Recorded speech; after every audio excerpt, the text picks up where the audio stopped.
بسم اللہ الرحمن الرحیم ایاک نعبد و ایاک نستعین۔ میرے پاکستانیوں، جب میں ایک بہت کیس لڑ رہا تھا جو کہ انگلینڈ میں سب سے اہم کیس تھا، یعنی 3 ہفتے کے لیے برطانیہ کی ساری اخباروں کی وہ ہیڈ لائنز تھا، اور وہ اس کی جو کیس کی جو پروسیڈنگز تھی وہ شام کو ہر ٹیلی ویژن چینل کی ہیڈ لائنز تھی۔ بڑا امپورٹنٹ، انگلینڈ کا سب سے بڑا کھلاڑی تھا اس وقت، اور میرے اوپر انہوں نے کیس کیا ہوا تھا۔ تو میرا بھی جو وکیل تھا وہ برطانیہ کا مانا ہوا وکیل تھا، اس کا نام تھا سر جارج کامن، اور دوسری طرف اس کے پاس بھی برطانیہ کا ٹاپ وکیل تھا۔ تو سارا، کیونکہ میرا بھی نام تھا، ایان بوتھم کا بہت بڑا نام تھا، تو اس وقت سارا جو انٹرسٹ تھا صرف سپورٹس میں نہیں، سب دیکھ رہے تھے اس کیس کو، اور یہ وکیل بھی ٹاپ کے تھے۔ مجھے ایک چیز یاد ہے، جب میں اپنی ایویڈنس اپنے وکیل کو بتا رہا تھا کہ کیس کیا ہے، سمجھا رہا تھا اس کو، تو اس نے میرے سے ایک بات کی۔ اس نے کہا، دیکھو میں تمہاری کوئی مدد نہیں کروں گا کہ تم نے عدالت میں جا کے کہنا کیا، میں کوچ نہیں کروں گا، یہ ہماری اخلاقیات کے خلاف ہے۔ حالانکہ چپ کر کے مجھے بتا دیتا کہ دیکھو وہ تمہارے سے یہ پوچھیں گے، تم یہ کہنا وہ کہنا، یا مجھے میری تیاری کرواتا، کیونکہ میں تو کبھی پہلے عدالت میں نہیں گیا تھا۔ وہ اور بات ہے کہ اب جو میں جتنی عدالتوں کے چکر لگا دیا، میں زبردست طریقے سے بولتا تھا، لیکن میرا تو پہلی دفعہ تھی۔ اس نے کوئی بات نہیں کی، اس نے کہا میں نے تمہیں کچھ نہیں بتاؤں گا، یہ ہے تم سچ، یہ تمہاری ایویڈنس ہے، اس کے مطابق تم نے بات کرنی ہے۔ اور اس نے پھر مجھے کیا کہا، اس نے کہا اگر آپ نے کسی چیز کے اوپر میرے سے جھوٹ بولا ہے، میں اسی وقت کیس تمہارا ختم کر کے جج کو کہوں گا جی میں کیس سے پیچھے ہٹ رہا ہوں۔ اس نے کہا اور تمہیں 3 سال کی قید ہوگی جھوٹ بولنے پہ۔ تو مجھے ابھی بھی یاد ہے کہ وہ میں بڑا ایک طرح مجھے عجیب لگا کہ یہ اتنا اسٹرکٹ رولز ہیں یہاں کے، لیکن مجھے تو تب تک تو میں کافی دیر برطانیہ میں پڑھ بھی چکا تھا، میں کرکٹ کھیلتا تھا، تو میں صرف آپ کو سمجھا رہا ہوں کہ ان کا اخلاقی معیار کیا تھا اور ان کا انصاف کا نظام کیا تھا، کہ عدالت کے اندر جا کے تم نے سچ بولنا ہے، تب تک میں تمہارے ساتھ کھڑا ہوں۔ اور پھر وہ بھی اب ذرا یہ دیکھ لیں کہ وہ انگلینڈ کا ہیرو تھا، اور جوری تھی، 12 لوگوں کے جوری بیٹھتی ہے، جج ہوتا ہے، پھر جوری ہوتی ہے جو کہ عام شہری ہوتے ہیں۔ تو میرے اپنے وکیل نے کہا کہ تمہارا کوئی چانس نہیں ہے جیتنے کا، کیونکہ ساری انگریز جوری ہے، اور وہ انگلینڈ کا ہیرو ہے، اور تم پاکستانی ہو، اور تمہیں پتہ ہے ہمارے لوگوں کے اندر تعصب بھی ہوتا ہے۔ تو کہتا تمہاری جیتنے کی کوئی چانس نہیں، بلکہ اس نے مجھے کوشش کی کہ تم کیس نہ ہی پیسے باہر آؤٹ آف کورٹ سیٹلمنٹ کر لو، لیکن میں نے کہا میں حق پہ کھڑا ہوں، میں لڑوں گا کیس۔ اس نے کہا تمہاری صرف 20% چانس ہے، اور یہ یاد رکھیں کہ اگر وہ میں کیس ہار جاتا تو یہ جو میں نے اپنا لنڈن کا فلیٹ بیچ کے میں یہ بنی گالا کا گھر بنایا، یہ سارا کچھ ہی چلا جاتا، کیونکہ وہ اتنا زیادہ اس کا خرچہ آتا ہے۔ تو میں آپ کو آج یہ کہنا چاہتا ہوں کہ وہ معاشرے آج خوشحال، اور وہ معاشرے جدھر آج ہمارے لوگ کشتیوں میں ڈوب ڈوب کے پہنچنے کی کوشش کرتے ہیں، یعنی زندگی کا دوڑ پہ لگا کے، یعنی سمندر میں ڈوب جاتے ہیں لیکن وہ پہنچنا چاہتے ہیں ان ملکوں میں، تو اس کی وجہ یہ نہیں ہے کہ وہاں وسائل زیادہ ہیں، اس کی وجہ یہ ہے کہ وہ ہماری سے اخلاقیات پہ، ان کے مورل ویلیوز بہت زیادہ ہے، وہاں انصاف کا نظام ہے۔ جو میں بار بار میں نے تو پارٹی شروع یہ کی، وہ جب میں نے دیکھا ادھر، جو میں نے ان کے جو ملک دیکھے، تب میں نے فیصلہ کیا کہ ہم تو تباہ ہو جائیں گے، کیونکہ وہ اتنے زیادہ آگے نکل گئے ہمارے سے کہ ان کی اخلاقیات، ان کا جو امر بالمعروف ہے، ان کا وہ ہمارے نبی صلی اللہ علیہ وسلم کی جو وہ رحمت للعالمین ہے نا، جو میرے نبی کی سنت پہ چلے گا، کوئی بھی سنت اڈیپٹ کرے گا تو وہ تو ہر انسان کے لیے آئے تھے۔ تو انہوں نے جب کہا تھا کہ تمہارے سے پہلے بڑی قومیں تباہ ہوئیں جدھر طاقتور جب جرم کرے تو اس کو نہ پکڑو اور صرف کمزور کو پکڑو، وہ یعنی طاقتور قانون سے اوپر ہو۔ اب اصولاً اس کو جیت جانا چاہیے تھا، کیونکہ میں تو پاکستانی تھا، وہ برطانیہ کا ہیرو تھا، لیکن انصاف کا نظام یہ تھا کہ پاکستانی جا کے وہاں کیس جیت جاتا ہے۔ اور یاد رکھیں کہ یہ روایت مدینہ کی ریاست سے ہمارے لیے، تب وہاں ایسا انصاف نہیں تھا۔ جب مدینہ کی ریاست بنی تو یہ مغربی ممالک میں کوئی انصاف نہیں تھا، وہاں بھی جنگل کا قانون تھا۔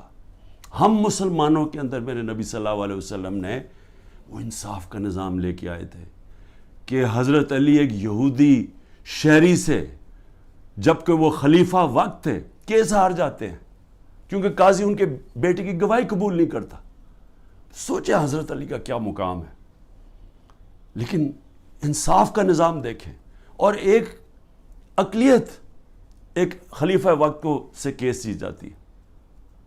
نبی صلی اللہ علیہ وسلم نے اس لیے کہا تھا کہ وہ قومیں تباہ ہو جاتی ہیں۔ یہ یاد رکھیں کہ ہم تباہی کی طرف جا رہے ہیں، کیونکہ طاقتور آج قانون سے اوپر ہے۔ اور میں اس لیے آپ کو یہ بات چیت اس لیے آج آپ سے کر رہا ہوں، اور میں آپ کو مثالیں دینے لگا ہوں کہ ہو کیا رہے ہیں یہاں۔ ہم تباہی کی طرف جا رہے ہیں، کیونکہ میرے نبی نے 1500 سال پہلے کہہ دیا تھا کہ طاقتور قانون چوری کرے تو اس کو بچ جائے، تو جو کمزور ہو وہی صرف جیلوں میں جائے۔ تو یہ ہو رہا ہے آج پاکستان، ابھی سے نہیں ہو رہا، کافی دیر سے ہے، لیکن اب تو اس انتہا پہ پہنچ گیا ہے کہ ہمیں خوف آنا چاہیے کہ یہ ملک اب جا کدھر رہا ہے۔ مجھے خوف آ رہا ہے، میں کوئی پالیٹکس کی وجہ سے یہ بات آپ سے نہیں کر رہا، مجھے اپنے ملک کا خوف آ رہا ہے، کیونکہ میں نے ملک چھوڑ کے نہیں جانا۔ لوگ جو بھاگ جاتے ہیں ملک سے، یا جو اپنی، میرے بھی بڑا آسان ہے، اگر میں دنیا میں باہر جاؤں تو میں جا سکتا ہوں، میرے لیے تو عمران خان کے لیے دروازے کھلے ہیں، لیکن عام لوگوں کی میں آج بات کر رہا ہوں۔ آپ جب سب سن رہے ہیں، کتنے لوگ آپ باہر چلے جائیں گے؟ تو یہ تو وہ میرے نبی نے جو 1500 سال پہلے کہا، ہم تو وہ تیزی سے ادھر جا رہے ہیں، اور ہمارا وہ آج جو وہاں ہو رہا ہے، خیر اس پیمانے میں تو نہیں پہنچ سکتے کہ میرے نبی نے کہا میری بیٹی نے بھی جرم کیا تو اس کو سزا ملے گی، قانون سے اوپر کوئی نہیں۔ حضرت ابو بکر نے آتے ساتھ ہی پہلی سٹیٹمنٹ، میں انصاف قائم کروں گا، طاقتور کو قانون کے نیچے لے کے آؤں۔ حضرت عمر نے اپنے بیٹے کو سزا دلوائی اس نے جب قانون توڑا۔ ہم تو وہ ان کی امت ہیں جو دنیا کے سب سے عظیم لیڈر ہیں، اور آج یہاں جو ہو رہا ہے، وہ ملک جو اسلام کے نام پہ بنا تھا، ہمیں شرم آتی ہے، دنیا ہمیں دیکھتی ہے، ہمیں شرم آتی ہے کہ یہ ہو کیا رہا ہے اس ملک کے ساتھ۔ مولانا رومی سے جب پوچھا کہ قوم کیسے مرتی ہے جو ہم آج نیچے جا رہے ہیں، تو انہوں نے کہا جب وہ اچھے اور برے کی تمیز ختم کرتی ہے، جب وہ امر بالمعروف سے ہٹ جاتی ہے، جب وہ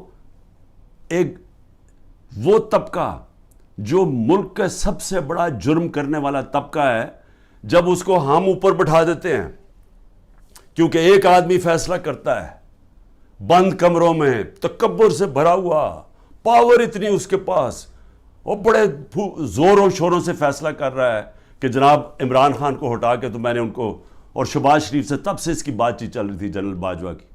اب تو آج خواجہ آصف کا بیان آ گیا کہ ابھی ایک سال میری گورنمنٹ کو نہیں ہوا تھا، وہ کہتا تب سے سوچ رہا تھا کہ اس کو گرانے کا۔ بھئی تمہاری اس کی حیثیت کیا تھی؟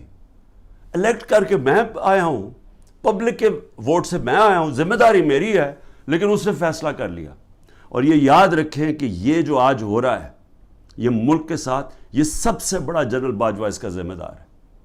آپ کو پتہ ہے کہ جو ہم نے IMF میرے پاس آئی ملنے ہیں، جو ہم نے، کیونکہ گورنمنٹ ڈیفالٹ کرنے جا رہی تھی، اس لیے ان کو یہ $3 ارب IMF کا چاہیے تھا۔ IMF کی سٹینڈ بائی ایگریمنٹ کی اس لیے ضرورت ہے کہ ہم ڈیفالٹ کرنے جا رہے ہیں۔ ڈیفالٹ کا مطلب یہ سمجھ جائیں کہ جس وقت پاکستان ڈیفالٹ کرتا، ہماری یہ جو معیشت کے ابھی حالات ہے، اس نے بالکل ہی بیٹھ جانا تھا، کیونکہ فنڈنگ بھی باہر سے ختم ہو جانی تھی، اور وہ نہیں ختم ہونی تھی، جو پھر اس کے بعد مہنگائی آنی تھی۔ اور آج جو مہنگائی کا حال ہے، آپ تصور کریں نا کہ میں سارے تنخواہ دار طبقہ جو آج بیٹھا ہوا ہے، غریب لوگ، پینشنرز، مزدور، جو آج مہنگائی ہے، اگر ڈیفالٹ کرتا اس سے دگنی مہنگائی ہو جانی تھی، اس لیے ہم نے فیصلہ کیا، حالانکہ وہ سوچیں 10,000 لوگ ہمارے جیلوں میں ہیں، عمران خان کے اوپر 180 کیس ہو چکے ہیں، پہنچ گئے ہیں 180 تک، ہماری سینئر لیڈرشپ جیل میں ہے، لوگ انڈر گراؤنڈ میں گھر توڑ رہے ہیں، ان کے ہر قسم کا ان کی بزنسز بند کر رہے ہیں. اس کے باوجود اپنے ملک کے لیے ہم نے کہا ٹھیک ہم یہ اگریمنٹ کرتے ہیں تاکہ ملک نہ بیٹھے. لیکن سوال میرا کچھ اور ہے. میرا سوال یہ ہے کہ جدھر آج ہم کھڑے ہیں، کیا یہ جو اوپر حکمران ہیں ان سے ہمیں کوئی امید لگائی جا سکتی ہے؟ نہیں لگائی جا سکتی. کیوں؟ کیونکہ یہ اوپر بیٹھے اس لیے نہیں ہیں کہ انہوں نے ملک ٹھیک کرنے آئے ہیں. یہ میں آپ کو بتاؤں گا، یہ صرف اور صرف جو میں آپ کو 5 سال پہلے سے کہہ رہا تھا، یہ NRO والے لوگ ہیں جو میرے پیچھے صرف پڑے ہوئے تھے، سب اکٹھے ہو کے جی PDM بن گئی ہے جی، ڈیموکریٹک الائنس ہے. صرف مقصد ایک تھا کہ کسی طرح کرپشن کے کیسز سے یہ نکلے، اور میں اسی پہ چل رہا تھا. اپنے نبی صلی اللہ علیہ وسلم انہوں نے جب فرمان دیا کہ قومیں تباہ ہو جاتی ہیں، طاقتور کو اگر آپ معاف کر دیں، اس کو وہ چوری کرے اس کو نہ پکڑیں، تو آج وہی ہو رہا ہے. ساری جنرل باجوہ اس کو جب اعظم سواتی کو اس نے مار پڑوائی، اس نے یہ ٹویٹ لکھا نا، شکریہ جنرل باجوہ آپ نے NRO 2 جو دیا ہے ان لوگوں کو، اس کے اوپر اس نے اس کو مار پڑوائی اور اس کے اوپر تشدد کروایا. تو آج یہ ذرا سن لیں کہ ان کے کیسز، تاکہ پہلے یہ سن لیں اور پھر سنیں کہ جو میرے سے اب کس طرح کے کیسز کیے جا رہے ہیں، ذرا سے موازنہ کر لیں. سب سے پہلے نواز شریف کا کیس. وہ کیس کیا تھا؟ انٹرنیشنل انکشاف ہوتا ہے، پینما پیپر، دنیا کے اندر ایک انکشاف ہو جاتا ہے جنہوں نے اپنے آف شور اکاؤنٹس میں کمپنیوں کے پیچھے پراپرٹیز لی ہوتی ہیں. تو بڑے بڑے دنیا کے اندر وزیر بھی تھے، کوئی ایک آدھ ملک کا پرائم منسٹر بھی تھا، اور بڑے نام اس کے سامنے آئے، بلکہ برطانیہ کا اس وقت پرائم منسٹر کا بھی نام آ گیا کہ اس کی بھی پراپرٹی ہے. دنیا میں شور مچ گیا. تو ادھر پتہ چلا کہ 4 جن سب سے مہنگے لنڈن کے علاقے میں جو مے فیئر کے فلیٹس ہیں، وہ نواز شریف کی بیٹی اس کی اصل مالکہ تھی. اب سب کو پتا تھا کہ اس کے پاس تو پیسہ نہیں، اس کا مطلب نواز شریف نے خریدے. اب یہ تھا کیس، 1.5 سال عدالت میں چلا. نواز شریف نے اسمبلی میں کہا ہاں یہ ہیں ہمارے فلیٹس مانے، اور کہا یہ ہیں ذرائع کہ جس کے ذریعے میں نے خریدے. جب عدالت میں کیس شروع ہوا تو وہ ادھر سے اور کہانی بدل گئی، وہ ذرائع غائب ہو گئے. لیکن اس نے کہا جی قطری کھاتا آ گیا کہ جی قطریوں نے ہمیں یہ کوئی ڈیل ہوئی تھی، کوئی قطریوں سے ڈیل ہوئی تھی تو انہوں نے ہمیں یہ مفت کے دے دیے فلیٹ. یہ اس کے بعد یہ کہانی آئی. پھر اس کے بعد کلیبری فونٹ آ گئی. عدالت کے اندر مریم نواز نے جھوٹ بولا، کیونکہ وہ جو جس فونٹ جس سے جو لکھی گئے تھے کانٹریکٹ، جو اس نے اپنے بھائی کے ساتھ کانٹریکٹ دکھایا، وہ جو اگریمنٹ تھی وہ ابھی تک ایجاد ہی نہیں ہوئی تھی. جب اس نے وہ 2007 میں ہوئی، انہوں نے 2006 میں، کیونکہ جعلی کانٹریکٹ تھا. جھوٹ کی سیدھی 3 سال سزا ہوتی ہے، وہ کچھ بھی نہیں ہوا. اس کے بعد جناب سزا ہو گئی بعد میں ایون فیلڈ میں، اور پھر دوسرا نواز شریف کا تھا، وہ ایک اور اس کی جو سزا تھی ہل میٹل یا اس کی عزیزیہ مل تھی، اس کے اوپر تو اس کو سزا ہو گئی. مریم نواز کو سزا ہو گئی. اب عدالت کیا کرتی ہے؟ اب یہ پوچھا کیا جاتا ہے، ذرا سنیں. وہ مان گئے کہ ہمارے فلیٹ ہیں. عدالت اب یہ پوچھتی ہے ان سے کہ جناب بتائیں، آپ ثابت کریں، نیب کو کہتی ہے کہ آپ ثابت کریں کہ یہ واقعی ان کے فلیٹ ہیں. وہ رہ رہے ہیں وہاں 30 سال سے یا 25 سال سے، وہ مان گئے ہمارے فلیٹ ہے، لیکن عدالت کہتی ہے نیب کو کہ آپ ثابت کریں کہ کیا واقعی ان کے فلیٹ ہے. کیسے کوئی ثابت کر سکتا ہے؟ اگر آپ نے آف شور اکاؤنٹس بنائے ہوئے ہیں باہر ورجن آئلینڈز میں، تو کوئی ثابت نہیں کر سکتا. اس طرح تو جو بھی آج میں نے چوری کرنی ہے پیسے، میں بھی وہ وہاں باہر کمپنیز کے پیچھے میں خرید لوں پراپرٹیز، تو ثابت کون، ان کو صدیاں لگ جائیں گی ثابت کرنے میں. تو ایک تو یہ ہو گیا. دوسرا شہباز شریف. اب یہ ذرا سن لیں. شہباز شریف کی 16 ارب روپے کے ان کے بیٹوں کی بینک اکاؤنٹس میں پیسہ آتا ہے. ڈاکیومنٹری ایویڈنس ہے جس میں مقصود چپراسی کے بینک میں 3 ارب سے 3.5 ارب روپے آ جاتا ہے. ایک چپڑاسی کے بینک اکاؤنٹ میں، اور ساتھ ان کا نیب میں کیس ہوتا ہے. انہوں نے فیک اکاؤنٹس دکھائے ہوتے ہیں، جو لوگ کبھی پاکستان سے باہر ہی نہیں گئے ان کے نام میں انہوں نے کہا جی ہمیں انگلینڈ سے ریمیٹنسز مل رہی ہیں. یہی حدیبہ پیپر مل میں اس شریف خاندان نے کیا، جو اسحاق ڈار نے اپنے 164 کے بیان میں بتایا 2001-2002 میں کہ میں ان کے لیے منی لانڈرنگ کرتا تھا، یہاں سے پیسہ باہر بھیجتا تھا، ادھر کسی کوئی قاضی فیملی تھی اس کے اکاؤنٹ میں جاتا تھا. اس نے باقاعدہ بتایا سب کچھ. اس اکاؤنٹ سے پھر پیسہ پاکستان ان کی خاندان کے نام پہ آتا تھا. یعنی منی لانڈرنگ یہ حدیبہ پیپر مل سے 25 سال پہلے سے شروع کی ہوئی تھی. وہی شہباز شریف وہی پیٹرن کیا، وہی آصف زرداری کے فیک اکاؤنٹس میں وہی پیسے، یہاں سے فیک اکاؤنٹ سے پیسے باہر بھیجو، ادھر سے دکھاؤ کہ جی منی ریمیٹنسز آئے ہیں اور وہاں سے پیسہ منگوا لو، باقی باہر رکھ دو. اصل پیسہ ان کا باہر پڑا ہوا ہے، صرف جو پیسے کی ضرورت پڑتی ہے وہ منگواتے ہیں یہاں. تو یہ اب آپ یہ سن لیں کہ یہ شہباز شریف کا کیس تھا. شہباز شریف بھی کیس سے نکل گیا، نواز شریف بھی کیس سے نکل گیا. شہباز شریف کیس سے کیسے نکلا؟ شہباز شریف کیس سے ایسے نکلا کہ انہوں نے پہلے تو جناب آتے ساتھ ہی ایف آئی اے کا سربراہ تبدیل کیا، کیونکہ جنرل باجوہ نے اس کو اوپر لا کے ہمارے اوپر مسلط کر دیا. جب انڈر ٹرائل تھا شہباز شریف اور اس کے بیٹے انڈر ٹرائل تھے، تو جب ہماری گورنمنٹ گرائی اس کو اوپر بٹھا دیا آ کے. اس نے آ کے آتے ساتھ ہی ایف آئی اے کا ہیڈ چینج کیا، اسے پرسیکیوشن کو چینج کیا، جو پروسیکیوشن تھی اس کو چینج کیا. انہوں نے جو پہلے انویسٹیگیشن کر رہا تھا، مسٹیریسلی ڈاکٹر رضوان کو پہلے ہٹایا اور وہ ہارٹ اٹیک سے مر گیا. اس کے بعد مقصود چپڑاسی مر گیا ہارٹ اٹیک سے. ارشد شریف جس نے بڑی ڈیٹیلڈ اس کیس کے اندر کام کیا ہوا تھا، اس کے بعد تھوڑی دیر کے بعد اس کا قتل ہو جاتا ہے. اور کوئی جج بھی انویسٹیگیٹ نہیں کرتا کہ جناب ڈاکیومنٹری ایویڈنس والیومز پڑی ہیں ان کی انویسٹیگیشن میں، وہ بھی ختم ہو جاتی ہے. ادھر سے نیب کا ہیڈ چینج کرتے ہیں. نیب کا ہیڈ جب چینج کرتے ہیں آفتاب سلطان، تو میں آج اس کو سلام کرتا ہوں کہ وہ جب آیا تو اس سے جب غلط کام کروانے کی کوشش کی اس نے کہا میں نہیں کرتا، اور اس نے ریزائن کیا. پھر ایک اور آدمی کو لے کے ہیں جو موجودہ آدمی ہے، وہ سارے کیسز ان کے ختم. نیب بھی کیسز ختم شہباز 8 ارب کے، اور یہ بھی کیس ختم. یہ جو 16 ارب روپے کے یہ جو ایف آئی اے کے کیس اب وہ بھی ختم ہو، کیونکہ اپنے لوگوں پر بٹھا دیے. تو ادھر وہ ہو گیا. ادھر آصف زرداری کے فیک اکاؤنٹس کیسز تھے، وہ پہلے فریز ہوتے ہیں. جنرل باجوہ کی ڈیل ہو رہی ہوتی ہے آصف زرداری سے، پتہ نہیں کیا ڈیل ہے، وہ کرتے ہیں، وہ بھی سارا ختم ہو گیا. تو زرداری بھی پاک ہو گیا. زرداری وہ آدمی ہے جس کو 2 دفعہ نواز شریف نے جیل میں ڈالا تھا کرپشن میں، اور یہ حدیبہ پیپر مل نواز شریف نے بنایا تھا. یہ زرداری نے نواز شریف کے اوپر بنایا تھا. تو یہ کیسز پرانے چلے آ رہے ہیں، یہ ہمارے دور کے کیسز نہیں ہیں. لیکن جب ہمارا دور آیا تو جناب نیب تھی جنرل باجوہ صاحب کے نیچے، اس کے بعد سارے کیسز رک گئے. اور وہ تو خیر اب چیزیں سامنے آئی گئی ہیں کہ خواجہ آصف نے خود ہی کہہ دیا کہ ان سے تو بات چیت تو ان سے شروع ہو گئی تھی، تو کیسز ان کے کیسے آگے بڑھنے تھے. لیکن یہ سمجھ جائیں کہ جو آج اوپر طاقتور بیٹھے ہوئے ہیں ان کی اربوں روپے کے کیسز معاف ہوئے ہیں. اور سب سے امپورٹنٹ چیز یہ ہے کہ یہ جب کیسز تھے یہ ان کی گورنمنٹ تھی. جو حمزہ شہباز اس ملک سے بھاگا ہے، وہ تو جب ایف آئی اے کا کیس آئے وہ جب ہماری گورنمنٹ تھی.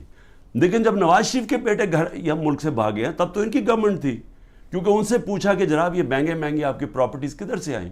وہ باہر بھاگ گئے اور پھر کہتے جی ہم تو پاکستانی شہری نہیں ہیں، ہم برطانیہ کے شہری ہیں. اس کا مطلب کہ عمران خان اگر پرائم منسٹر بنے، یہاں سے چوری کر کے پیسے بھیجتا رہے اپنے بیٹوں کے سلمان اور قاسم کے اکاؤنٹس میں، اور کہے جی وہ تو پاکستانی شہری نہیں ہے، تو وہ جواب دہی نہیں ہے. تو یہ بیٹے بھی باہر بھاگ گئے، انہوں نے کہا جی ہم جواب دہی نہیں ہیں. اس کے بعد دماد بھاگتا ہے شہباز شریف کا، وہ جب نیب اس کو کرپشن کیس پہ بلاتی ہے وہ باہر بھاگ جاتا ہے ان کی گورنمنٹ کے نیچے. پھر ان کا فائنانس منسٹر اسحاق ڈار ملک سے باہر بھاگتا ہے جب نیب بلا کے پوچھتے ہیں کہ جی آپ کے یہ اثاثے ہیں، یہ آپ کے آئے کدھر سے ہیں، یہ ایک دم آپ تیرے امیر کیسے ہو گئے، وہ بھی ملک سے باہر بھاگ جاتا ہے ان کے دور میں. تو میں سوال پوچھ رہا ہوں کہ میں کیوں نہیں باہر بھاگ رہا؟ ان کے اوپر تو 1-2 کیسز تھے. میرے اوپر تو 180 کیس بن چکے ہیں. تو میں کیوں نہیں ملک چھوڑ کے بھاگ رہا؟ کیونکہ انہوں نے چوری کی ہوئی تھی. ان کے ایسٹس ہیں, ان کے پاس اربوں روپے کے ایسٹس ہیں جو یہ بتا ہی نہیں سکتے کدھر سے آئے ہیں, اور ملک سے باہر لے کے منی لانڈرنگ کیا, دگنی کرائم ہے. اور میں اب آتا ہوں, 2 اور چیزیں میں آپ کو کہہ دوں. ہمارے 3.5 نیب کے سال میں 480 ارب روپیہ پاکستان نے نیب نے ریکور کیا چوری کا, کرپشن کا. 480 ارب روپیہ. اس سے پہلے سارے دور میں نیب نے 280 روپیہ ریکور کیا تھا. آج مجھے بتائیں کہ نیب سے کتنا پیسہ نیب نے کتنا پیسہ ریکور کیا؟ 1100 ارب روپیہ ریکور کرنا تھا. آج وہ کوئی پیسہ ریکور نہیں ہو رہا. اب نیب کا کام ہے کہ عمران خان کے اوپر کرو, یا جو ہمارے جو بھی اب مخالف ہیں ان سے پارٹی چھڑوانے کے لیے یا ان کو ڈرانے کے لیے. اب نیب کا صرف یہ کام رہ گیا. نیب جو پاکستان کے اندر, میں پھر سے کہتا ہوں, 480 ارب روپیہ ہمارے دور میں نیب نے ریکور کیا تھا, اور 1100 ارب روپیہ بچا ہوا تھا. انہوں نے قانون بدل دیے, ایک قانون بدل کے نیب کا قانون بدل دیا, اس میں بچ گئے. اور دوسرا اپنا نیب کا ہیڈ بٹھا دیا ہے, جس طرح کے باقی انویسٹیگیٹنگ ایجنسیز کے اپنے لوگ بٹھا دیے. میں اب آگے آپ کو ذرا تھوڑا سا اور, کیونکہ بڑا امپورٹنٹ آپ کے لیے سمجھنا کہ آج اس ملک کے ساتھ ہم ہو کیا رہے اور ہم جا کدھر رہے ہیں. اس میں آ جائیں کہ اب میرے اوپر کیسز ہیں. میرے اوپر انہوں نے, جس طرح میں نے کہا, 180 کیسز کیے ہوئے ہیں. لیکن میں اب ان میں ذرا آپ کو بتانے لگا ہوں کہ یہ کون سے یہ کیسز یہ 6 مختلف ٹائپ کیسز میرے اوپر کیے ہوئے ہیں. تو میں ذرا سمجھ جائے کہ یہاں اربوں روپے کی چوری ہے, اور 30 سال سے کیسز ان کے اوپر ہوتے آ رہے ہیں. مشرف نے NRO دیا, ادھر بچ گئے. آصف زرداری کی کیس تھی, اس نے سر محل خریدا ہوا تھا, وہ انہوں نے جا کے پورا کیس کر کے جب وہ بکا سر محل, پیسہ پاکستان آنا تھا, NRO دے دیا, وہ پیسہ اپنے پاس رکھ لیا. $60 ملین سوئٹزرلینڈ میں پڑے ہوئے تھے. وہ پاکستان نے کیس کیا وہاں, وہ پیسہ پاکستان آنے لگا تھا, NRO دیا, وہ واپس چلے گئے. تو حدیبہ پیپر مل تو مشرف کے دور میں اس کے اوپر آگے پیش و رفت ہی نہیں ہوئی, جس کے اوپر اسحاق ڈار نے باقاعدہ, پھر سے میں کہہ رہا ہوں, ڈیٹیلز دی ہوئی تھی کہ کیسے وہ منی لانڈرنگ کرتا تھا ان کے لیے. تو یہ لوگ آج اوپر بیٹھے ہیں, سب کیسز معاف کروا لی ہیں. لیکن اب کر کیا رہے ہیں؟ اب یہ کر یہ رہے ہیں کہ انہوں نے اب اس کو استعمال کر رہے ہیں, اینٹی کرپشن کو, نیب کو اور FIA کو, کس طرح اب صرف 1 پوائنٹ جائے, تحریک انصاف کو ختم کیا جائے. اب میرے اوپر کیسز سب سے زیادہ, پہلے آ جائے میرے کرپشن کیسز کیا ہیں. میں پہلے بھی بول چکا ہوں, لیکن میں آپ کو پھر یاد کرا دوں. سب سے پہلے القادر کیس کیا ہے؟ القادر کیس یہ ہے کہ میں نے ایک یونیورسٹی بنانی تھی. میں پہلے سے سوچ رہا تھا کہ مجھے موقع ملے تو ضرور بناؤں گا, کیونکہ ایک میں نے نمل یونیورسٹی بنائی ہوئی ہے, ایک میں نے القادر یونیورسٹی بنانی تھی. القادر کا میرا مقصد یہ تھا کہ یہاں سیرت نبی کے اوپر اپنے نوجوانوں کو ان کو سمجھایا جائے, سیرت نبی کے اوپر وہ کھڑے ہو تاکہ ان کو لیڈرشپ آئے. ساتھ ٹیکنالوجی, یہ آئیڈیا تھا اس کا. اور یہ یونیورسٹی جب میں نے شروع کی تو اس کے اندر میرا مقصد تھا کہ ملک ریاض کو, کیونکہ ملک ریاض اور پروجیکٹس میں راوی سٹی میں بھی تھا, ادھر بھی چیپ سستے ہاؤسنگ کے اندر بھی تھے. پھر بعد میں ہم نے جب یہ شروع کی سینٹرل بزنس ڈسٹرکٹ جو والٹن کی تھی, کیونکہ سب سے بڑا بلڈر ہے پاکستان کا. ملک ریاض کو صرف میں نے اس لیے کہا کہ آپ یہ کر دیں پروجیکٹ, کیونکہ ملک ریاض کی سپیڈ ہے, سب سے بڑا بلڈر ہے پاکستان میں. جو ملک ریاض نے 3 سال میں کام کیا ہے ہمارا یہ القادر میں, وہ ہمیں 14 سال 15 سال لگے نمل یونیورسٹی میں. یعنی اتنا کنسٹرکشن کا کام ہمیں 15 سال جو لگا وہ اس نے 3 سال میں کر دیا, کیونکہ وہ سب سے بڑا بلڈر ہے. میرا تو یہ مقصد تھا. ملک ریاض نے کہا میں یہ خود ہی اسپانسر کرتا ہوں یہ آئیڈیا جو القادر کا ہے. اب یہ ہوتی ہے بات, یہ سمجھیں, یہ ہوتی ہے 2018 کی نومبر دسمبر کی بات ہے.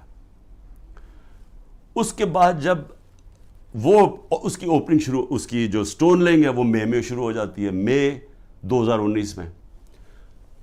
2019 کی دسمبر میں ایک کیبنٹ کا فیصلہ آتا ہے, وہ میں بتا چکا ہوں آپ کو. کیبنٹ نے فیصلہ یہ کرنا تھا کہ کیا ہم نے ملک ریاض کے کوئی پیسے انگلینڈ کی نیشنل کرائم ایجنسی نے انہوں نے فریز کیے ہوئے تھے ایز سسپیشس ٹرانزیکشن, کہ ہمیں شک ہے اس ٹرانزیکشن کے اوپر, منی لانڈرنگ پہ نہیں. اور اس کی ڈیل ہو جاتی ہے ان کے ساتھ. اب وہ فیصلہ کرتا ہے کہ سپریم کورٹ میں ملک ریاض نے پیسہ دینا ہے, وہ اس میں ڈالنا چلتا ہے سپریم کورٹ کے اکاؤنٹ میں, اور ان کی ڈیل ہوتی ہے. ہمارے کیبنٹ کے سامنے صرف یہ فیصلہ آتا ہے کہ اگر آپ اس کو ڈیل کو کانفیڈینشیل رکھیں گے جو اس کے اور اس میں تھی, لیکن عدالت میں آپ لے جا سکتے ہیں, لیکن صرف کیبنٹ, کیونکہ کیبنٹ میں پبلک ہو جانی تھی, تو وہ کہتا ہے پبلک نہ ہو. اگر آپ کانفیڈینشیل رکھیں گے تو 190 ملین پاؤنڈ پاکستان آ جائے گا سپریم کورٹ کے اکاؤنٹ میں. لیکن اگر آپ نہیں کریں گے تو آپ کو جا کے انگلینڈ میں کیس کرنا پڑے گا اور وہاں ثابت کرنا پڑے گا کہ منی لانڈرنگ ہے یا نہیں ہے. وہ سول کیس تھا. ہمیں جو کیبنٹ میں بتایا جاتا ہے, اور وہاں یاد رکھیں لا منسٹر تھے, وہاں فائنانس منسٹر تھے, وہاں کیبنٹ سیکرٹری تھے, جن لوگ جو اس کے اوپر بات کر سکتے ہیں, تو سب نے یہ جو کنسنسس بنا کہ اگر ہم سول کیس کرتے ہیں یہ ثابت کرنے کے لیے منی لانڈرنگ, وہ ہمیں 5-6 سال لگ جائیں گے, اور اگر کیس ہار جاتے پیسہ وہی رہ جاتا تھا. تو یونانیمس فیصلہ ہوتا ہے کہ ہاں پیسہ تو پاکستان آ رہا ہے. یہ تھا. یہ میرے پہ کہہ رہے ہیں کہ جناب القادر یونیورسٹی جو آپ نے بنائی ہے اس کی وجہ سے آپ نے یہ ملک ریاض کا پیسہ یہ جانا چاہیے تھا پاکستان گورنمنٹ کو, بجائے چلا گیا ہے سپریم کورٹ کے اندر. بھئی اگر پہلے تو ساری کیبنٹ کا فیصلہ ہے, منٹس ہیں اس کے اوپر, کسی نے کوئی آبجیکشن, کیونکہ ساروں کے لیے عقل تو یہ کہتی تھی نا کہ 190 ملین پاؤنڈ پاکستان آ رہا ہے. دوسرا, اگر آج آپ یہ سمجھتے ہیں کہ جی کوئی اس میں غلط ہوا ہے, اس کو گورنمنٹ کے پاس آنا چاہیے, سپریم کورٹ کو آپ لکھیں کہ جی غلط آ گیا, اس کو پیسے کو وہاں کریں, اور اگر وہ ملک ریاض آبجیکٹ کرتا ہے ہم جا کے انگلینڈ میں کیس کریں گے, ہم جا کے وہ ثابت کریں گے, ہمیں ثابت کرنا پڑے گا. یاد رکھیں ہمارے اوپر ہے پھر گورنمنٹ پہ کہ ثابت کریں کہ جناب یہ پیسہ منی لانڈرنگ کا تھا. اب یہ جو بھی وکیل جانتے ہیں ان کو پتہ ہے کہ وہاں ثابت کرنا آسان نہیں ہے. بہرحال ابھی کر سکتے ہیں. تو اس میں عمران خان کا کیا فائدہ ہوا؟ پیسے پڑے ہیں سپریم کورٹ میں, دوسری طرف وہ القادر کھڑی ہوئی ہے, وہ ایک ٹرسٹ چل رہا ہے. ٹرسٹ ڈیڈ کے اندر لکھا ہوا ہے کہ کوئی بھی ٹرسٹی, یا عمران خان اور بشرا بیگم کو اس لیے بنایا کیونکہ ان کو سیرت نبی میں انٹرسٹ ہے. جب آپ ٹرسٹ بناتے ہیں لوگوں کو ان کو لے کے آتے ہیں جو کہ اپنا ٹائم دے سکیں, کیونکہ اس میں کوئی تنخواہ تو ملتی نہیں ہے, اس میں کوئی ٹی اے ڈی اے نہیں ملتا. یہ آپ مفت تب کام کرتے ہیں جب آپ کا شوق ہو کسی چیز میں. ٹرسٹ چل رہا ہے, 100% وہاں اسٹوڈنٹس مفت پڑھ رہے ہیں. ٹرسٹ ہے, زمین ہے ساری ٹرسٹ کے نام پہ. اگر خدا نہ خواستہ یہ ٹرسٹ نہیں چلے گا, وہ واپس چلی جائے گی جس نے ڈونیشن دی ہے. میرا اس میں یا مجھے اس کا کیا فائدہ ہے؟ اس کو کہہ رہے ہیں کرپشن. اور دوسرا کرپشن سننے ذرا کیا ہے, توشہ خانہ. 70 سال سے پاکستان کا قانون کیا ہے؟ آپ کو کسی کو گفٹ ملتی ہے جب آپ پرائم منسٹر ہو, چاہے آپ گورنر ہو, چاہے آپ پریزیڈنٹ ہو, چاہے آپ آرمی چیف ہو, چاہے آپ وزیر ہو, چاہے آپ ملٹری سیکرٹری ہو, سب کو, اور ملتی ہے مڈل ایسٹ کے اندر جب جاتے ہیں وہ تحفے دے دیتے ہیں. اب وہ قانون کیا ہے؟ قانون سمپل ہے تاکہ آپ سمجھ جائیں یہ جو سارا اپنا میڈیا کنٹرول کر کے پورا جو ڈرامہ ہو رہا ہے یہ آپ سمجھ جائیں یہ ہے کیا, یہ اور میرے اوپر جو کرپشن کا الزام وہ کیا ہے. قانون یہ ہے, قانون کہتا ہے کہ جناب آپ نے, اگر آپ کو جب گفٹ ملے وہ سیدھی گفٹ جاتی ہے پہلے فارن آفس, کیونکہ فارن آفس ہوتا ہے انوالو, ادھر سے جاتی ہے کیبنٹ سیکرٹری کے پاس. کیبنٹ سیکرٹری پھر اس کے بعد نیچے ایف بی آر کے پاس جاتی ہے. ایف بی آر اور پھر ایک انڈیپینڈنٹ اپریزر ہوتا ہے, ہمارے دور سے پہلے اپوائنٹ کیا ہوتا ہے نون لیگ کی گورنمنٹ نے, وہ اپریزر ہوتا ہے. یہ مل کے سارے فیصلہ کرتے ہیں کہ اس کی قیمت کیا ہے. مثلا یہ گھڑی ہے تو یہ فیصلہ کریں گے کہ اس کی قیمت 10 روپے یا 15 روپے یا 20 روپے. تو جو سب سے زیادہ قیمت کہے گا نا کہ 20 روپے ہے, تو 20 روپے وہ کہتے ہیں یہ اس کی اب قیمت ہے. وہ آپ کے ملٹری سیکٹر کے تھرو آتا ہے کہ جی یہ اس کی قیمت ہے, کیا آپ یہ پریزنٹ رکھنا چاہتے ہیں؟ تو ان کے زمانے میں 20% تھا, ہم نے آ کے اس کو 50% کر دیا. آپ 50% دیں تو تو آپ وہ رکھ سکتے ہیں. اگر آپ نہیں دینا چاہتے, آپ نہیں لینا چاہتے, تو وہ چلا جاتا ہے توشہ خانہ میں, اور توشہ خانہ اس کو آکشن کر دیتا ہے. یعنی یہ کہتے ہیں نا جی بڑی کوئی قیمتی کسی نے گفٹ دی یا کچھ دی یا اس کا دل خراب ہو گیا, تو اگر میں نہیں لیتا تو جو بھی جس نے دیا وہ آکشن ہو جاتی ہے, وہ پبلک میں بک جاتی ہے. اچھا, اب میرے پہ الزام یہ ہے کہ جناب وہ جو گفٹ, جو میں نے چیزیں جو آئیں, اور اچھا میری پراپرٹی ہو جائے, میں جو مرضی اسے کروں, میں اسے بیچوں, گفٹ دوں, کہ یہ میری پراپرٹی ہے.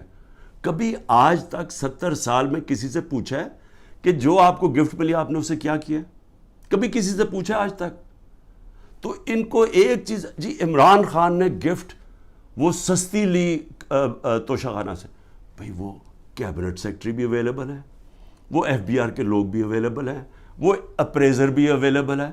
آپ ان کو بلا کے پوچھیں کہ کیا عمران خان نے آپ کو کسی کو کہا تھا کہ گفٹ سستی دے؟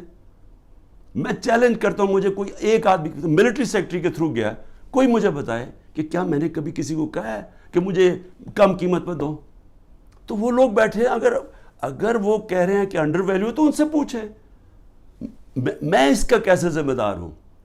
اور پھر کہ جی وہ فلانی ایک فراڈ کو وہاں دبئی میں بٹھا کے اس نے کہا جی میں نے بڑی مہنگی کوئی گھڑی لی ہے. اس سے پتہ ہے کہ وہ آدمی کون ہے؟ وہ ناروے سے بھاگا ہوا فراڈ میں, اس کے اوپر میں نے کیس کیا ہوا ہے, جھوٹے کے اوپر. اس میں پتہ نہیں فرح کدھر آ گئی, میری بشرا بیگم کو, ان کا کیا لینا دینا اس سے؟ کہتا جی وہ فرح نے آ کے کوئی گھڑی بیچی ہوا, وہ پتہ چلا کہ وہ تو دبئی گئی نہیں اس سال, جس دن وہ جس سال کہہ رہے. تو صرف کسی نہ کسی طرح عمران خان کو پکڑ کے یہ کرو. یہ ہے توشہ خانہ کا کیس.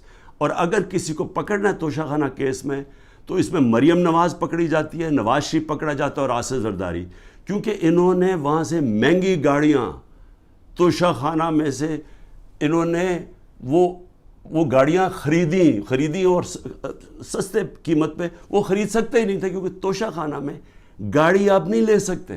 مجھے بھی گاڑی ایک ملی تھی, آپ گاڑی قانون کے مطابق نہیں لے سکتے.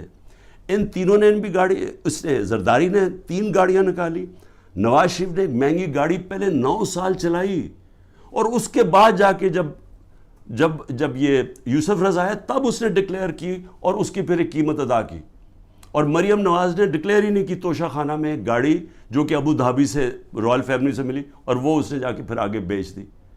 تو مجھے یہ بتائیں کہ ان کے اوپر جو واضح طور پہ قانون ٹوٹا ہوا ہے, اس میں تو کوئی قانون ہی کوئی نہیں ٹوٹا.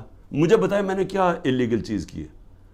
انہوں نے تو قانون توڑا ہوا ہے, ان کو نہیں کچھ کسی کو پکڑنا. پھر آگے چلیں. میرے پر ایک کیس ہے جی کہ میری بہن کو میں نے انفلوئنس کر کے ایک 6 ارب کی زمین دلوا دی صرف 6 کروڑ میں. اور 6 ارب کی اس لیے کیونکہ وہاں کوئی نہر لگنی تھی, تو اس سے اس کی قیمت اوپر چلی جانی تھی. اور میں نے زبردستی لوگوں سے کہا کہ کیونکہ میں پرائم منسٹر تھا, میں نے زبردستی کہا کہ وہ کسانوں سے اسے زمین دلوا دی. اب یہ اتنے ڈفرز ہیں, ان کو یہی نہیں پتا کہ جو میری بہن نے پیسے دیے وہ چیک سے دیے ہوئے پیسے. چیک 25 اپریل کو 2022 کو ایک چیک دیا گیا ہے, اور 2 جون 2022 کو دوسرا چیک دیا گیا. عمران خان 9 اپریل کو پرائم منسٹر ہٹ چکا تھا, تو میں نے کیسے انفلوئنس کیا وہ کسانوں کو؟ اگر یہ ہے میرے اوپر کرپشن کے کیسز, اس کے اوپر چکر لگ رہے ہیں میرے, کبھی ایک عدالت سے کبھی نیب میں اچھا. اور توشہ خانہ کے اوپر نیب کا بھی کیس ہے, توشہ خانہ کے اوپر الیکشن کمیشن کا بھی کیس ہے, اور ایف آئی آر بھی کٹی ہوئی ہے ایک ہی توشہ خانہ کے اوپر. یہ آگے کرپشن کے کیسز. آگے چلے ذرا, میں آپ کو ذرا بتا دوں کہ اور کون سے کیسز ہیں. اچھا جی, قتل کیس. کوئٹہ کے اندر قتل ہوتا ہے, اس کے 4 گھنٹے کے اندر شہباز شریف کا جو مشیر ہوتا ہے مسٹر ڈینٹونک, وہ جا کے ایک دم ٹی وی پہ آگے کہتا ہے کہ جی عمران خان نے اس کو قتل کر دیا. اس وقت میرے پر 150 کیسز تھے. مجھے کیا پتا کہ کون سا کیس ہے, کون سا وکیل ہے. وہ ہمیں ریڈار پہ ہی نہیں تھا کہ پتہ نہیں وہ کیا کیس ہے. مجھے تو یہ نہیں پتا کیس کیا تھا. جی وکیل کو عمران خان نے قتل کروا دیا. اس کے بعد اس کے بیٹے کو اٹھاتی ہے پولیس, سارے کوئٹہ کو پتا کیا ہوا، کیونکہ ساری وکلا کمیونٹی کو پتا ہے. اس کو 12 گھنٹے پولیس رکھتی ہے، سافٹ ویئر اپڈیٹ ہوتا ہے اور اس کے بعد وہ ایف آئی آر میں عمران خان کا نام لے دیتا ہے کہ عمران خان نے قتل کیا. اس کے اگلے دن اس کی بیوی سٹیٹمنٹ، اس کی ویڈیو ریکارڈنگ سٹیٹمنٹ ہے کہ یہ میرے خاندان نے، رشتہ داروں نے اس کا قتل کیا ہے. اس سے پہلے ایک باقاعدہ ڈیمونسٹریشن ہوتی ہے اس وکیل کے خلاف کہ اس نے ہمارا قتل کروایا ہے. عدالت کو وہی وکیل جا کے کہتا ہے کہ میرے کیسز سے بھی میں نہ لگاؤ، یہاں لگاؤ کیونکہ ہماری دشمنیاں ہیں. اس کا قتل میرے پہ ڈال کے اور ایف آئی آر کٹ جاتی ہے 302 کی، اور کہتے ہیں جی آپ کوٹہ جا کے اپیئر کریں. اور پھر اس سے پہلے ضلع شاہ کا جب 8 مارچ کو قتل ہوتا ہے پولیس کسٹڈی میں، میرے اوپر پھر قتل کا کیس ڈال دیتے ہیں. میں گھر میں بیٹھا ہوا ہوں، مجھے پتہ ہی نہیں کیا ہو رہا، کیونکہ یہاں ٹیئر گیسنگ چل رہی تھی اس دن. کیونکہ ہم اپنی ریلی نکالنے لگے، پتہ چلا جناب ایک دم 144 پولیس نے لگا کے تو ریلی روک دی ہے. تو میں اندر بیٹھا ہوں، میرے اوپر 302 کا قتل کا کیس ہو جاتا ہے. 3 دن کے بعد جب ضلع شاہ کا پوسٹ مارٹم ہوتا ہے اور پتہ چلتا ہے کہ 26 جگہ اس کے اوپر تشدد کر کے اس کو قتل کیا. اب اس کے بعد پولیس پھنس جاتی ہے. پھر کیا کرتی ہے؟ نہیں جی وہ ایکسیڈنٹ ہوا ہے، اور ایکسیڈنٹ میں بھی پھر مجھے بات ہے کہ جی میں نے کوئی انفارمیشن نہیں دی، ایک اور ایف آئی آر کٹ جاتی ہے. تو میں آپ کو صرف یہ بتا رہا ہوں کہ یہ جو قتل کرنے کا کیس ہے، یہ یاد رکھیں کہ یہ پہلے سے یہ جو اوپر بیٹھے ہوئے ہیں یہ پرانے گاہک ہیں. یہ لوگوں کو قتل کروانے کے یہ ہیں، یہ شہباز شریف خاص طور پہ، اور یہ جو لوگوں کے اوپر جھوٹے کیسز کرنے کے یہ ماسٹر ہیں اس کے. میں اب بات کر رہا ہوں یہ جب 97 سے 99 تک یہ شہباز شریف جب چیف منسٹر تھا اور بھائی صاحب اوپر پرائم منسٹر تھے، ذرا یہ چھوٹی سی ایک عابد باکسر نے اس کے اوپر کہا ہوا ہے ڈاکیومنٹری، وہ سنیں. میں سچو سبزہ زار تھا اس وقت، مجھے ایک سینئر افسر نے بلایا اور کلیئر یہ کہا کہ چیف منسٹر پنجاب شہباز شریف صاحب یہ 5 بندے سبزہ زار میں مروانا چاہتے ہیں. میں نے انکار کیا. میرے انکار کے بعد یہ ڈیوٹی انہوں نے اپنے لیفٹ ہینڈ، رائٹ ہینڈ نہیں لیفٹ ہینڈ عمر ورک کی لگائی، اور وہ عمر ورک نے 5 سبزہ زار میں بندے وہ قتل کیے. اس سے پہلے میں آپ کو بتا دوں کہ گارڈین کے اندر ایک آرٹیکل چھپتا ہے، یہ جب 97 سے 99 تک تھا شہباز شریف. آرٹیکل کیا ہے؟ اس میں کہتا ہے 850 ایکسٹرا جوڈیشل کلنگ پولیس مقابلے میں لوگوں کو مروایا جاتا ہے جب شہباز شریف چیف منسٹر تھا. اور اس کے اندر وہ ایمنسٹی انٹرنیشنل کنفرم کرتے ہیں کہ یہ بالکل ٹھیک ہے کہ پولیس انکاؤنٹر کے ذریعے شہباز شریف نے اس کے دور میں لوگ مروائے گئے. اب ذرا یہ سنیں کہ عابد باکسر کیا کہتا ہے. پنجاب میں جعلی مقابلوں کے لیے پولیس انسپیکٹرز کو کیسے مجبور کیا جاتا ہے؟ انکاؤنٹر اسپیشلسٹ عابد باکسر کی نئے ویڈیو میں سنسنی خیز انکشافات. مجھے حراست میں لے کر جھوٹے مقدمات میں نامزد کیا گیا، یہ ان کی جانب سے کہا گیا. کچھ چیزیں جو میڈیا اور پبلک کے سامنے لانا چاہتا ہوں کہ کس طرح شہباز شریف صاحب لوگوں کے ریکارڈ بنواتے ہیں، کس طرح انہیں جعلی پولیس مقابلے میں مارا جاتا ہے، کس طرح لوگوں کی جائیدادیں ہتھیائی جاتی ہیں. یہ تمام چیزیں میں آج پبلک کے سامنے رکھوں گا تاکہ وہ اس کا فیصلہ کر سکیں. میں 99 میں بطور S H O factory area تعینات تھا. میرے ماموں ایک رقبہ باغ گچا کی ملکیت کے دعویدار تھے. میاں صاحب اس کو خریدنا چاہتے تھے لیکن قیمت میاں صاحب کی مرضی کی ڈیسائیڈ نہیں ہو رہی تھی، جس کے بعد میاں صاحب نے اس کو ہتھیانے کا فیصلہ کیا. لیاقت نام کے مالی کو مدعی بنا دیا گیا، اور مدعی بنانے کے بعد اس کو ایک پرچہ دے دیا گیا کہ یہ تمام رجسٹریاں باغ گچا کی جو ہے یہ جعلی اور بیک ڈیٹڈ ہیں. اور ایک فقرہ لکھوا دیا گیا کہ میرے ماموں ظفر عباس نے مالی کو دھمکی لگائی ہے کہ میں عابد باکسر سے تجھے مروا دوں گا. یہ جو بات یا یہ جو لائن ہے یہ اینٹی کرپشن لا کے مطابق کوئی جرم نہیں بنتا. زیادہ سے زیادہ اگر ہوتا تو 506 کا پرچہ میرے ماموں کے خلاف درج ہو سکتا تھا. میرے ماموں پہ پریشر ڈالا گیا، میرے ماموں یہ پریشر برداشت نہ کر سکے اور وہ بچوں کے ساتھ بیرون ملک چلے گئے. میاں شہباز شریف صاحب کے حکم پر مجھے معطل کر دیا گیا. معطل کرنے کے بعد مجھے گرفتار کر لیا گیا. گرفتار کرنے کے بعد مختلف تھانوں میں مجھے زیر حراست رکھا گیا. اس کے بعد ایک لیٹر حمزہ شہباز کا جو منظر عام پہ آیا, تمام پاکستان کے اخبارات میں چھپا. اس میں اس نے فواد حسن فواد صاحب کو لکھا کہ عابد باکسر کے خلاف سخت ترین ایکشن لیا جائے, اور ایک فقرہ آخر میں لکھا, please note it that we are not in the habit of listening the word legal or illegal. اس کے بعد مجھے اچھا جی, اب یہ ذرا سمجھ جائیں کہ جو قتل, اور اس نے شہباز شریف نے ایک اور میرے اوپر الزام لگا دیا کہ میں آرمی چیف کو اب قتل کروانا چاہتا ہوں, کہ میں پلان کر رہا ہوں آرمی چیف کو قتل کروانے کے لیے. اور اس دیکھیں وہ جو ہوتا ہے نا, وہ کہتے ہیں کہ ایک انگریزی میں ہے کہ takes a thief to catch a thief, یعنی چور جو ہوتا ہے وہ چور کو پکڑ سکتا ہے کیونکہ چور چور کی طرح سوچتا ہے, کیونکہ یہ ساری زندگی یہ جرائم پیشہ لوگ ہیں, یہ اس کو پتہ ہے کہ عمران خان کوئی قتل نہیں کروانا ہے, ان کو پتہ ہے کہ نہ میں, سب کو کوئٹہ کو پتہ ہے نہ میں نے اس کو قتل کروایا نہ یہ ذل شاہ کو, لیکن یہ جھوٹے الزام لگانے کے یہ ماسٹر ہے. اچھا یہ قتل یہ ہو گیا, جب مرڈر کیسز, یہ میرے پاس ایک ایف آئی آر ادھر کی کٹی ہوئی ہے اور ایک انہوں نے ذل شاہ کے اوپر اور چینج کر کے کٹوا دیے. پھر آ جائے جی دہشت گردی. زیادہ تر اب میرے پر کیس دہشت گردی کی عدالتوں میں ہیں. اب وہ دہشت گردی کے کیسز کیسے ہیں, 9 مئی سے پہلے کیسز ہیں. وہ کیسز کیا ہیں جناب, میں کوئی ڈیمونسٹریشن ہو رہی ہے, کوئی مظاہرہ ہو رہا ہے پی ٹی آئی کا, کوئی مظاہرہ میں کوئی انسیڈنٹ ہوتا ہے, جناب عمران خان کے اوپر دہشت گردی کا کیس. ایک الیکشن کمیشن کے باہر مظاہرہ ہو رہا ہے, اس کے اندر کچھ آپس میں کچھ ہوتا ہے, مجھے کیا پتا, عمران خان کے اوپر دہشت گردی کا پرچہ.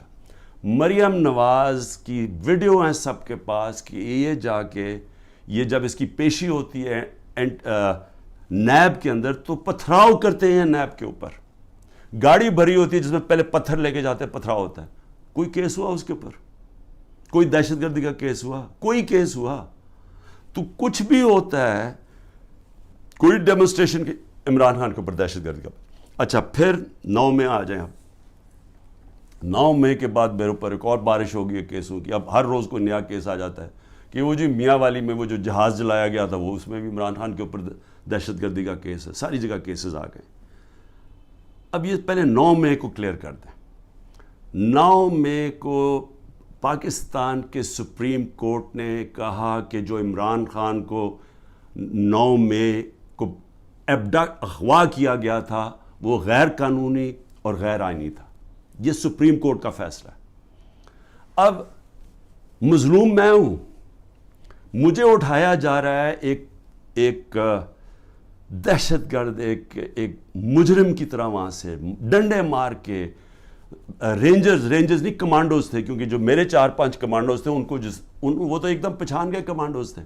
کمانڈو ایکشن میں جو مجھے وہاں سے اٹھایا گیا, میں سوال یہ پوچھتا ہوں کہ کس پاکستان کے پولیٹیکل لیڈر کو اس طرح کی اس کو ذلیل کیا گیا. لوگوں کو مارا گیا, وہاں کے سٹاف کو مارا گیا, جو وہاں سٹاف بیٹھا ہوا تھا رجسٹری آفس کا, ہائی کورٹ کا سٹاف. وکیلوں کو مارا گیا, ڈنڈے مارے گئے. وہ بیچارے 4-5 گارڈز تھے اتنے زیادہ, انہوں نے ان کو مارا. میرے لگا ڈنڈا, جس طرح مجھے پکڑ کے لے کے گئے. اب سب سے پہلے تو یہ یاد رکھیں کہ یہ غیر آئینی اور غیر قانونی تھا, ذلیل کیا مجھے. اس کے اوپر جو ری ایکشن آیا وہ آنا تھا. سب سے بڑی پارٹی ہے پاکستان کی, تو کیا لوگوں کو جو دیکھ رہے تھے, اور صرف ری ایکشن یہاں نہیں آیا, جدھر پاکستانی انٹرنیشنل تھا وہاں ساری جگہ ری ایکشن آیا. ری ایکشن آنا تھا کیونکہ لوگ مجھے 50 سال سے جانتے ہیں, تو جو لوگوں نے دیکھا اپنی آنکھوں کے ساتھ اس کے اوپر ریئیکٹ ہی کرنا تھا. تو مظلوم یعنی ظلم میرے پہ ہوتا ہے, میرے لوگوں بالکل ان کی جائز ہوتی ہے کہ وہ آ کے پرامن احتجاج کریں, کیونکہ قانون اجازت دیتا ہے. ایک ناانصافی ہوتی ہے, اس کے اوپر پرامن احتجاج کرتے ہیں. اور صرف پاکستان, پھر سے میں کہتا ہوں, اب انٹرنیشنل جو ہوتا ہے, کیا وہاں بھی وہ غلط لوگ نکلے تھے؟ اس سب کو ایک بس جناب فوج کے خلاف کچھ ہو گیا, شہداء کے خلاف کچھ ہو گیا, اس کو اس مد میں ڈال کے کہ وہ بات نہیں کرتا کہ وہاں گولیاں چلائیں گئی, 69 لوگوں کو مارا گیا. 25 لوگ کم از کم انہوں نے مارے ہیں, کیونکہ ہمیں پوری طرح پتہ نہیں ہے. جو پولیس نے 25 لوگوں کو گولی قتل کیا, شہید کیا میں کہتا ہوں, کیونکہ پرامن احتجاج حق کے لیے, ناانصافی کے خلاف کھڑا ہونا تو ہمارا حق ہے. اس کے اوپر لوگوں کو قتل کیا گیا, اور وہ شہید ہیں. جو انصاف کے لیے کھڑا ہوتا ہے اس کو شہید کہتے ہیں. 16 کے پاس ہماری ایڈریسز ہیں. جو 16 جو ان کے رشتہ دار ہیں ان کے اوپر چڑھائی کر دی. وہ بیچارے ڈرے ہوئے بیٹھے ہیں, مشکل سے نام دے رہے ہیں. جو باقی 8-9 ہیں وہ ہمیں بتا ہی نہیں رہے, کیونکہ وہ ڈرے ہوئے انڈر گراؤنڈ چلے گئے ہیں. اس طرح انہوں نے, جس طرح ذلے شاہ کے گھر ساری پہنچ گئی تھی ان کی ساری پنجاب کے آئی جی اور سارے, اور اسے جب اس کی جب باڈی تھی تو اس کو کہا جی یہ ایکسیڈنٹ ہوا, زمین پہ پڑا, یہ ملا ہے سائڈ پہ. جو سارے باڈی کے اوپر جو پوسٹ مارٹم میں تشدد کے, کبھی ایکسیڈنٹ میں بھی تشدد ہوتا ہے, تو ساری پولیس پہنچ گئی اور وہ بیچارے پیچھے سہم گئے. اسی طرح سارے جو ان کے رشتہ دار ہیں جو ہوا ہے وہ سارے سہم گئے. 9 کا ہمیں پتہ نہیں چل رہا, اور 16 جو ہیں ان کو وہ دے نہیں رہے, ان کو رپورٹ نہیں دے رہے, ان کا پوسٹ مارٹم نہیں کر رہے. تو پہلے تو ان کو قتل کیا, شہید کیا, اس کے بعد انہی کے اوپر دباؤ ڈال دیا, جو مظلوم ہے انہی کے اوپر ڈال دیا, کیسز بھی ان کے اوپر کر دیے. اس کے علاوہ جو ٹوٹل گولیاں لگی ہیں وہ 100 سے 200 گولیاں لگی ہیں. جو ہاسپٹل میں پڑے ہوئے تھے ان کو اٹھا کے جیلوں میں لے گئے جن کو گولیاں لگی تھی. 3 کی ٹانگیں کٹ گئیں, 1 پیرالائز ہو گیا جو پیچھے گولی لگی. لیکن صرف وہ بلڈنگز کو آگ لگا دی. بھئی ہم سارے مذمت کرتے ہیں. وہ ججمنٹ میں دیکھ لیں چیف جسٹس کی, کہ مجھے تو پتہ ہی کچھ نہیں تھا. میں تو جب چیف جسٹس کے وہاں سامنے ہوا, انہوں نے بتایا کہ جی, میں نے کہا میں سخت مذمت کرتا ہوں. 27 سال سے میں نے لوگوں کو کہا ہوا ہے کہ قانون کے بیچ میں رہ کے ہم نے ہمیشہ, اور رہے ہیں قانون کے بیچ میں, ہمیشہ احتجاج ہم نے قانون کے بیچ میں کیا. ہم نے جب 126 دن کا دھرنا دیا, مجھے بتائیں پاکستان کی تاریخ کا سب سے بڑا وہ ہمارا پروٹیسٹ تھا. کیا ہوا, کیا لڑائی, کوئی لڑائی ہوئی, کوئی لوگوں کو مارا داڑا, ساری دنیا آتی تھی پروٹیسٹ کر کے چلی جاتی تھی.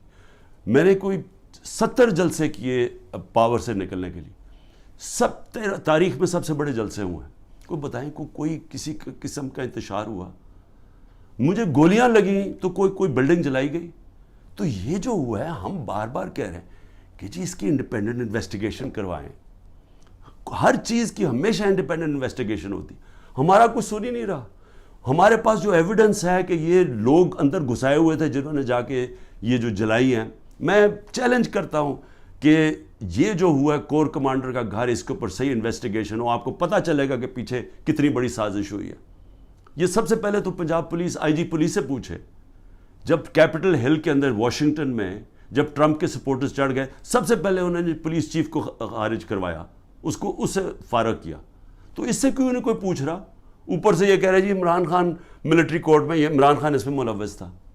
تو انہوں نے تو پہلے سے ہی پلان بنایا ہوا تھا کہ اس کو استعمال کرنا ہے ایک پوری جماعت کو, جو سب سے بڑی جماعت کو ختم کرنے کے لیے. اور یہ پوری کوشش کر رہے ہیں کہ جو لوگوں کو جیلوں میں ڈالا, جو کر رہے ہیں لوگوں سے. یعنی میں کبھی نہیں سمجھتا تھا کہ یہ ملک اتنا نیچے چلا جائے گا, کہ ہماری اخلاقیات اتنی گر جائیں گی. نبی صلی اللہ علیہ وسلم جب جنگ بھی جانے سے پہلے کہتے تھے, نہ تم نے عورتوں کو, مخالف دشمنوں کی, نہ عورتوں کو, نہ بچوں کو, نہ بوڑھوں کو, نہ درخت کاٹتے ہیں. یعنی اتنا دشمنوں کے خلاف تھا. جو ہمارے ساتھ ہو رہا ہے, اور نہ عورتیں دیکھتے ہیں, نہ بچے دیکھتے ہیں, نہ ان کی بزنسز دیکھتے ہیں. جس طرح کا ان کے رشتہ دار, ان کے جاننے والے سب کے اوپر پہنچ جاتے ہیں. یعنی ایسی کبھی میں نے اس طرح کا ظلم نہیں دیکھا جو ہمارے خلاف اس وقت ہو رہا ہے. اور آڑ کس کی لے رہے ہیں؟ جناب بہت بڑا ظلم کر دیا ہم نے 9 مئی کو. تو 9 مئی کو جو میرے سے ظلم ہوا, جو شروع ہی ہوا, جس کی وجہ سے سارا کچھ ریاکشن ہوا, اس کے اوپر تو کوئی انکوائری بھی نہیں ہوئی. اور اس لیے میں یہ ابھی تو جو کیسز اب بن رہے ہیں, اس کی آڑ لے کے ہر دوسرے دن ایک نیا دہشت گردی کا کیس بن جاتا ہے, جو 180 تک پہنچ چکا ہوں. اور یہ اب ممکن ہی نہیں ہے میرے لیے کہ میں ساری جگہ بھاگا پھروں. کوئی میاں والی میں کیس ہے, فیصل آباد میں کیس, جدھر جی وہ 9 مئی کا بنا کے جس کو کیسز ہے. تو کوشش کر رہا ہوں, ملک سے تو نہیں بھاگوں گا, ہو سکے گا کہ ایک وقت ایسا آئے گا کہ میں یہ نہیں کر سکوں, جیل میں ڈال دیں گے, ڈال دے, تیار ہوں میں جیل کے لیے. صرف ایک اور میں چیز کہنا چاہتا ہوں, یہ 144 سے لگا دیتے. ایک یہ نیا ڈرامہ شروع کیا, ہم اب الیکشن کیمپین 8 مارچ کو الیکشن کیمپین کا اپنا آغاز کرتے ہیں, 7 مارچ کو بیٹھ کے پولیس سے طے کرتے ہیں روٹ یہ لاہور کی کہ ہم اپنی, کیونکہ سپریم کورٹ 30 اپریل کا الیکشن اناؤنس کر دیتا ہے, تو ہم اپنی آغاز کرتے ہیں کیمپین کا. صبح پتہ تو چلتا ہے جی ایک دم ساری جگہ پولیس پہنچ گئی, راستے بند کر دیے ہیں, واٹر کیننز آ گئی ہیں, ٹیئر گیسنگ شروع ہو گئی جو ریلی, اور میں گھر بیٹھا انتظار کر رہا ہوں. اب میں نے ریلی جوائن کرنی ہے, پتہ چلا جناب ٹیئر گیسنگ ہو گئی ہے, میرے گھر کے باہر پولیس پہنچ گئی ہے. اس کے بعد اگلے دن اس دن زلیشا قتل ہو جاتا ہے, اور جو تشدد سے اس کو بیچارے کو شہید کرتے. اس کے بعد یہ ذرا سنتے جائیں, 14 مارچ کو وارنٹ آ جاتی ہے میرے گھر میں کہ جی آپ کو ہم پکڑنا چاہتے ہیں, کیونکہ آپ نے وہ 18 مارچ کو میں نے ایک عدالت میں اپیئر ہونا ہے میجسٹریٹ کے کورٹ میں. 4 دن پہلے پولیس پہنچ جاتی ہے. آپ کو اگر میجسٹریٹ کورٹ میں پیش بھی ہونا ہے تو ایک دن 24 گھنٹے میں پیش کرنا پڑتا ہے, وہ 4 دن پہلے پولیس پہنچ جاتی ہے. اور وہ جو کیس تھا, میں کہہ رہا ہوں, ہماری سینئر لیڈرشپ کہہ رہی ہے ہاں جی عمران خان عدالت میں پیش ہوگا, وہ سارے باہر پولیس کو کہہ رہی ہے, وہ سن ہی نہیں رہے. اس کے بعد جو یہ ذرا سمجھیں, جو CRPC کرمنل کوڈ کا جو سیکشن 75 ہے, اس کے مطابق اگر آپ وکیل آپ کو ایشورٹی بانڈ دے دیتا ہے کہ عمران خان 18 کو پہنچے گا تو وہ اریسٹ نہیں کر سکتے. یہاں کا جناب جو CCPO ہے اس کے پیچھے میرا وکیل, اور وہ بھی وکیل بھی ہائی کورٹ بار ایسوسیشن کا پریزیڈنٹ, وہ پیچھے پھر رہا ہے ایشورٹی بانڈ لینے کے, وہ مل ہی نہیں رہا اسے, کیونکہ بدنیت ہے. یہاں پھر مجھے اغوا کرنے آئے تھے, 24 گھنٹے میرے گھر کے اوپر اٹیک کیا. اچھا اب پھر 144 وہاں ہمارا 14 مئی کو جب ہم دیکھ رہے ہیں کہ الیکشن نہیں کرنے جا رہے, تو ہم 6 مئی کو اپنی آئین کے لیے, کیونکہ آئینی طور پہ ان کو الیکشن کروانا چاہیے تھا 14 مئی کو, جب آئینی طور پہ الیکشن نہیں کر رہے تو ہمیں کیا پتہ چلتا ہے کہ جی ایک دم اسلام آباد میں ہم ریلیز نکال رہے ہیں, سارے ملک میں ریلیز نکل رہی ہیں. اسلام آباد میں ریلی نکلتی ہے 144, عمران خان کے اوپر یہاں کیس ہو جاتا ہے. سارے پاکستان میں ریلیز نکل رہی ہیں, لیکن اسلام آباد میں جی کیونکہ 144 لگا دیا تھا, وہ 144 لگتا ہی صرف ہمارے لیے. مولانا فضل الرحمان نے ریڈ زون میں جا کے 144 کے دوران سپریم کورٹ کے باہر پورا گالیاں نکالی چیف جسٹس کو, عدالتوں کو گالیاں نکالی سپریم کورٹ کے چیف جسٹس کو کھڑے ہو کے, اور ان ساروں نے تقریریں کی ریڈ زون کے اندر. اس کے لیے 144 نہیں تھا, اس کو بلکہ فیسیلیٹیٹ کر رہی ہے حکومت جا کے وہ ریلی نکالنے کے لیے. لیکن ایک آئین کے لیے, ایک آئین کی خلاف ورزی ہو رہی ہے, اس کے لیے ریلی نکل رہی ہے, اور اس کے اوپر عمران خان کے اوپر کیس. تو یہ ہیں اس طرح کے کیسز. میں آخر میں اب کہنا کیا چاہتا ہوں, دیکھیں میں اپنی قوم سے بات کرنا چاہتا ہوں. میں نے تو اس کا مقابلہ کرنا ہی ہے, میں تو آپ کو کہہ بیٹھا ہوں, اتنے زیادہ کیسز ہیں میرا تو, اب بلکہ میں وکیل ہی تقریباً بن گیا ہوں, اور میرا اب عدالتیں تو میرے آفس ہی بن گئی ہیں. میرا تو ہر روز ایسے ہے کہ جس طرح میں آفس جا رہا ہوں, اور میں تو اس کا مقابلہ کرتا رہوں گا. لیکن یہ ہو سکتا ہے کہ میں اب میں میاں والی بھی جانا ہے تو کوئٹہ بھی جانا ہے, یہ ہو سکتا ہے کہ میں اب نہ کروں. انہوں نے وارنٹ نکال دیا, اریسٹ کر دیں گے. پلان تو ان کا کہ کسی نہ کسی طرح اس کو اریسٹ کرو تاکہ یہ جیل میں جائے, اور پھر اس کی پارٹی توڑو, اور اس کے بعد پھر الیکشن اناؤنس کرو. یہ ان کا پلان ہے, میں تو اس کے لیے تیار ہوں. لیکن میں اپنی قوم سے آخر میں کیا کہنا چاہتا ہوں, دیکھیں یہ جو ہو رہا ہے نا, یہ عمران خان بنے پرائم منسٹر, الیکشن جیتے نہ جیتے, جیل میں جائے, لیکن مسئلہ تو پاکستان کا اس وقت. تو میں آپ کے لیے اب کہہ رہا ہوں, یہ جو ہو رہا ہے نا, یہ صرف اور صرف ملک کی اب تباہی ہے. یہ جو چور اوپر بیٹھ گئے ہیں, اور میں نے آپ کو ان کے کیسز بتایا, یہ تو کچھ بھی نہیں ہے کیسز, ان کے اوپر تو پوری کتابیں ہیں ان کی کیسز کے اوپر. ان کے اوپر تو باہر کی کتابوں میں ان دونوں کے زرداری اور نواز شریف خاندانوں کے اوپر چوری کے اوپر ان کے اوپر کتابوں کے اندر مینشن کیا ہوا ہے, باہر کے اخباروں میں ہے. یہ ایک دوسرے کے متعلق کیا کہتے تھے, اسٹیبلشمنٹ ان کے متعلق کیا کہتی تھی, تو اس میں تو کسی کو کوئی شک نہیں ہے کہ انہوں نے کیا کیا. اب یہ جو پلان بن رہا ہے کہ عمران خان کو جیل میں ڈال کے ان کو واپس لے کے آنا, چلیں عمران خان جیل میں بھی چلا جاتا ہے, یہ واپس بھی آ جاتے ہیں, لیکن ملک کا کیا بنتا ہے؟ میں یہ سوال پوچھ رہا ہوں کہ ملک کا جو حالات ہیں, یہ جو جنرل باجوہ نے یہ انجینئرنگ کر کے ان کو اوپر بٹھایا ہے, کیا ملک بچ جائے گا ایسے؟ مجھے یہ بتائیں کہ صرف معیشت کو دیکھ لیں کہ ہم جب ایک سال, میرے ہٹانے سے ایک سال پہلے جو ہمارا ڈالر, کیونکہ اصل مسئلہ پاکستان کا ڈالرز کا ہے, ہم کیوں IMF کے گھٹنوں میں پھر رہے ہیں؟ کیونکہ ہمارے پاس ڈالرز کی کمی ہے, IMF سے ہمیں ڈالرز چاہیے. لیکن جس وقت ہمارا جو آخری سال تھا 8.7 ارب ڈالر کا ہمارا ڈالر انکم میں اضافہ ہوا تھا, ایکسپورٹس میں اور ریمیٹنسز میں 8.7 ارب ڈالر کا اضافہ ہوا تھا. اس سال جب سے یہ جنرل باجوہ کے یہ تحفے آئے ہیں, انہوں نے ایک سال کے اندر 8.5 ارب ڈالر کی کمی کی ہے ریمیٹنسز اور ایکسپورٹس میں. وہ جو ہمارا بڑھا تھا اور ہمارا پورا ماشاءاللہ جس طرح ہم جا رہے تھے, مزید ہمارا اور بڑھنا تھا کیونکہ ہمارا 2 سال میں بڑھتا جا رہا تھا. ان کا ایک سال میں 8.5 ارب ڈالر کم ہوا ہے ریمیٹنسز میں اور ایکسپورٹس میں. اس کا مطلب کہ 3 ارب ڈالر کے تو ہم قرضے لے رہے ہیں ان سے, اور جو آمدنی ہے وہ سکڑتی جا رہی ہے.